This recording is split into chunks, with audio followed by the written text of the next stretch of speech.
Ciao a tutti. Il silenzio punitivo è uno dei peggiori abusi psicologici che il narcisista infligge alla sua vittima, provocandole sofferenza, sensi di colpa e conflitti interiori. Tale strategia è ben calcolata e ha l'obiettivo di salvaguardare lo stesso Narciso, che in questo modo evita di dire o fare cose che potrebbero metterlo in una posizione di svantaggio rispetto alla vittima. Durante tale fase il narcisista non deve fare assolutamente nulla e in questo modo ottiene forti reazioni emotive. Il silenzio può protrarsi in base alle fonti di approvvigionamento narcisistico che ha al di fuori dal rapporto. E se la vittima reagisce con dolore, agitazione e confusione, il narcisista ottiene così il tipico rifornimento narcisistico del quale ha sempre bisogno, visto che è costantemente disperato e frustrato. Da tenere presente che quando il narciso mette in atto la strategia del silenzio punitivo, non pensa minimamente alla sua vittima, anzi, se ne sente totalmente distaccato fisicamente ed emotivamente. La vittima potrebbe dover vivere diverse emozioni, come la fame nervosa, lo sfinimento, l'agitazione, la confusione mentale e la percezione di diventare pazza.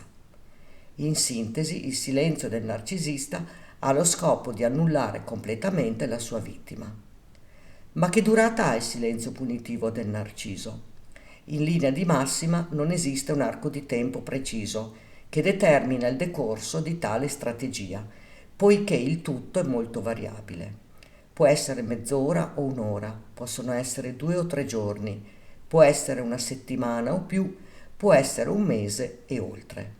Dallo scenario appena descritto appare palese la disarmonia che distingue la relazione con un soggetto narcisista, in netto contrasto con quanto si possa supporre.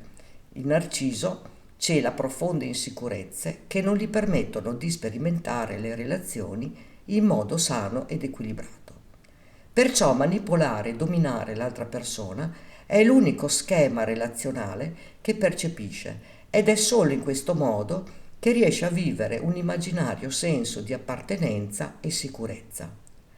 È fortemente possibile che questi individui abbiano dovuto subire le prime ferite narcisistiche all'interno dei rapporti primari con i propri genitori. Relazioni queste rappresentate da una presenza emotiva insufficiente, da un'assenza empatica e troppa attenzione alle prestazioni.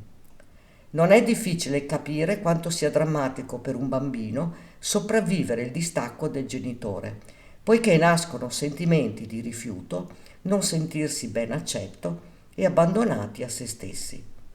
Quindi, per riempire questa ferita narcisistica è di estrema importanza sottrarsi dalla posizione di dipendenza nei riguardi dei genitori, impadronendosi della consapevolezza che è facile badare a se stessi.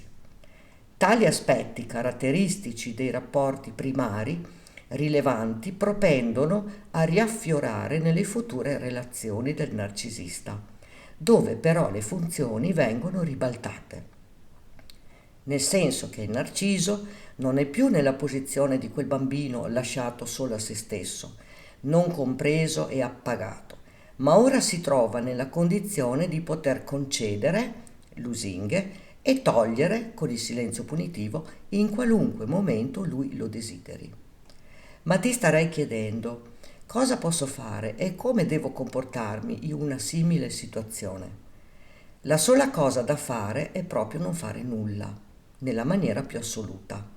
Mi rendo conto che è veramente complicato e non facile, soprattutto per chi subisce questa forma di abuso, poiché le emozioni che coinvolgono la vittima sono l'angoscia, l'umiliazione, l'insicurezza, la paura dell'abbandono e tanto altro ancora.